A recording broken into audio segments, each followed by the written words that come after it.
What is up, guys? And this is another great episode of Bront, and today we are going to continue our journey in 7. This is a great mystery game slash it's a point and click. It's getting very interesting. We've awoken as a man who doesn't know anything about him in this dark room, and we must talk to the 7 shadows and learn everything about us before we can leave. Now, this is all according to us whether we get to leave or not, because it decides if we actually know ourselves good enough, then we can leave, but if we don't, we have to stay here, go to hell maybe?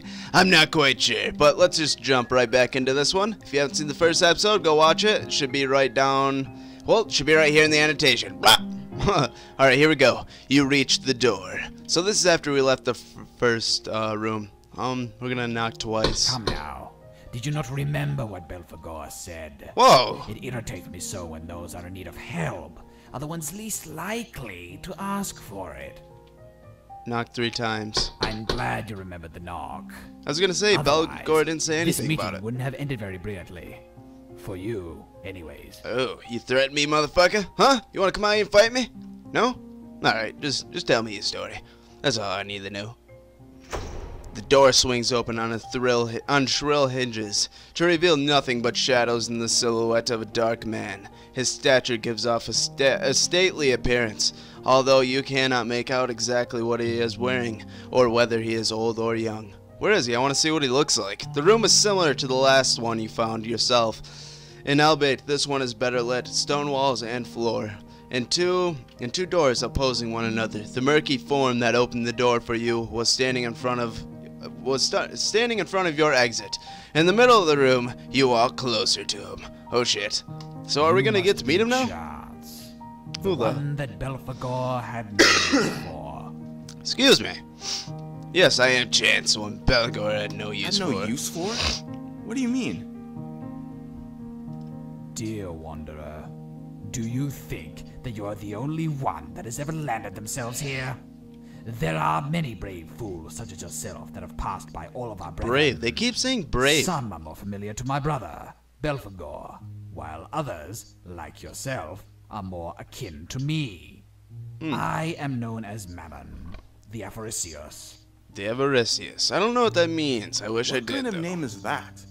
Am I in hell? Don't be a dick. And yeah, you probably are in hell, because you're a rude My mofo. name is just like any name. I was gifted it at my birth. As for you being in hell, you're not quite there. But no one is truly that far, are they? Just one quick misstep, one fatal fall, or a number of things could put you in either of those places. Such is the lot of mortals. Alright, so we definitely are in purgatory, and that makes this story a lot more interesting to Belphegor me. had no use for me. Do you? A perceptive one, aren't you? We are more alike, you and I. You have a hardy heart, and simply by your determination to leave here, you and Belphegor have little in common with one another. Belphegor loves to languish away, while I hold ambition in my heart. More than any of my brothers, and I can see that you have the same drive. I'm sure it's the same in your life, outside of this place. Yes. I do have ambition in my heart. You best damn believe it, guys. This is Bront Being punished telling you for to get something? pumped. Just why- do it! Do it! I hope you've seen that video before. Am I being punished for something? Is that why I'm In here? a sense, yes. You haven't remembered anything more of your life, Chance? No, I haven't. You fall quiet trying to remember any snippets of your life other than meeting the woman named Rose. The way he speaks your name with such familiarity sends a shiver through your body. I have something that may jog your memory, if you would like to see it. I would. Yes. I'll take any help I can. Get us the hell out of here. The dark silhouette let out a small dark laugh, and with a simple movement, a small wooden desk appeared from where Mammon had stood. Lying upon the desk was a letter, stained and creased where it had been folded, unfolded and folded again, so many times that it was nearly falling apart. The handwriting upon it was elegant and simple, beautiful. Take a Alright, chance. Look at it. alright. So now we got this paper. What are we gonna learn next, guys? I'm gonna take a guess at maybe how he died? I don't know if we're even dead. Read the letter. Don't read the letter. Let's read it.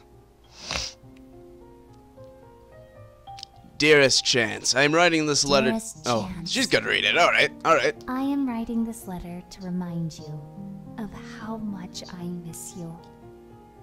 I know that you're probably incredibly busy, but I have missed our weekly morning coffees that we catch before work and our weekend day trips. I thought that I would handwrite you a letter instead of a simple email, because I know how excited you get over personal mail. Work is going okay. I do like personal mail. I really wish I could find another job to pay my bills, but that's life. I hope you are having a productive reads so time in slow. California. I know that it's much rainier here in Seattle, but don't let the beauty of San Diego keep you there too long. Besides, you have more than just scenery waiting for you here. Is the merger going smoothly? I know that if you do well, you mentioned there will be a promotion for you Okay, soon. so we're learning about what we did. These past few months have been so hard for me. With you traveling all across the country, gone for weeks at a time. I know you love your job, but it does get lonely sometimes. Maybe after this consolidation of the company is over, you can take a little break from being so busy, and we could go for a vacation, longer than a weekend. I miss you. Your sweetest, Rose. Alright, cool. So we learned a little bit more about Rose, and we learned a little bit about what we did when we were alive, I'm gonna guess. Like I said, I don't know if we're dead or not, but seems like they had a great relationship, and Rose seems like a sweetheart. You creep forward, reaching out tenderly to pick up the page. You remember this handwriting. It is Rose's. You remember all of a sudden when she wrote this to you, and you begin to read it with a small smile on your face. Alright. You remember this... You remember this letter.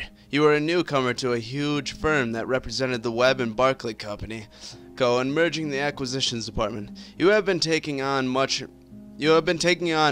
more and more in order to prove yourself a capable associate. The job had been challenging and rewarding, and you prided yourself of doing a great job. When you came home from that business trip, Rose had been waiting for you. She had been so beautiful, with long flowing hair and bright eyes. You knew that she loved you from the moment you stepped out the plane and into her view. Those eyes, bluer than the ocean, sparkled and shimmered when they landed on you. You recall that you planned a long 2-week vacation out of the country for the end of the year. You remember proposing to Rose at the end of the vacation. Aw, aw. Nice. Nothing else. Alright, so now we learned about who we loved while we were alive and why we loved them.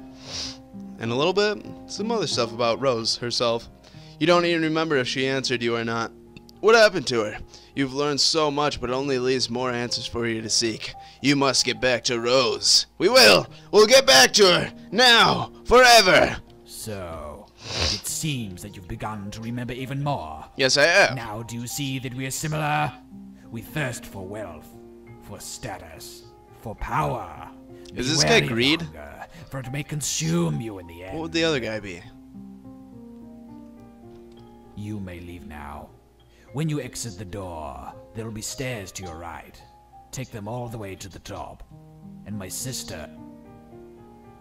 Madam fades into her shadows as you pick up the letter, folding it tenderly and placing it in your pocket. You walk through the open entryway and you glance over the right. There lay a stairs, just as Mammoth said, spiraling upwards. You begin to ascend them after the step.